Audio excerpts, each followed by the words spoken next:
Good morning. 1,00,000 rupees earn பண்ணி short film எடுக்க போற சேலஞ்சில இன்னைக்கு டே 2. இன்னைக்கு கொஞ்சம் லேட்டா தான் எழுந்தேன். ஏன்னா நைட்டு பவர் கட்டு சரியா தூங்கல. தூங்கி எழுந்துச்ச உடனே மார்னிங் ரொட்டீன்லாம் முடிச்சுட்டு, மீன் நண்பருக்கு சாப்பாடு போட்டாச்சு. இப்போ நம்ம வயித்துக்கு சாப்பாடு போடணும் இல்லையா? அடுப்புல சாப்பாடு வச்சுட்டு என்ன பண்ணலான்னு சொல்லி யோசிச்சுக்கிட்டு இருந்தேன். ஏன்னா எனக்கு பெருசா கிரேவிலாம் செய்ய வராது. மேக்ஸிமம் தயிர் சாதம் தான் சாப்பிடுவேன். சரி வீட்ல முட்டை இருக்கு.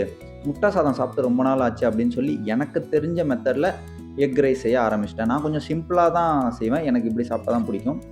லைட்டா வெங்காயத்த போட்டு 3 முட்டைய உடைச்சு ஊத்தி, மஞ்சத்தூள், மொளகாத்தூள் அதெல்லாம் போட்டு லைட்டா கிளறி எடுத்தா, எனக்கு புடிச்ச எக் ரைஸ் ரெடி. எனக்கு இப்படி தான் சாப்பிட பிடிக்கும். சாப்பிட்டு முடிச்சோனே ரைட்டிங் ப்ராசஸ ஆரம்பிச்சுட்டேன். ஒரு 2 லைன் கிடைச்சது. எத டெவலப் பண்ணலாம் அப்படின்னு சொல்லி தெரியல. பட் 2த்தையும் எழுதி வச்சுட்டேன். அப்புறம் ஈவினிங் ஆயிடுச்சு. சரி ஓகே நம்ம வந்து வேலைக்கு கிளம்புற டைம் ஆயிடுச்சு அப்படின்னு சொல்லி குளிச்சு முடிச்சுட்டு கிளம்பியாச்சு. இப்போ வந்து நம்ம ஜிம் ஜாயின் பண்ணிட்டோம். அதனால ஃபர்ஸ்ட்டு ஜிம்முக்கு போலாம் அப்படின்னு சொல்லி வண்டி எடுத்துட்டு ஜிம்முக்கு கிளம்பியாச்சு.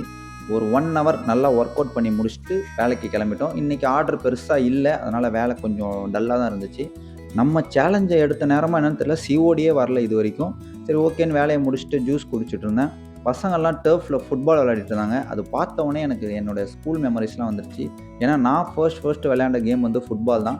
சரி ஓகேன்னு அத கொஞ்ச நேரம் பார்த்துட்டு வீட்டுக்கு வந்து ஃபேஸ் வாஷ் பண்ணிட்டு தூங்க போயாச்சு. நாளைக்கு பார்ப்போம். டாடா பாய்.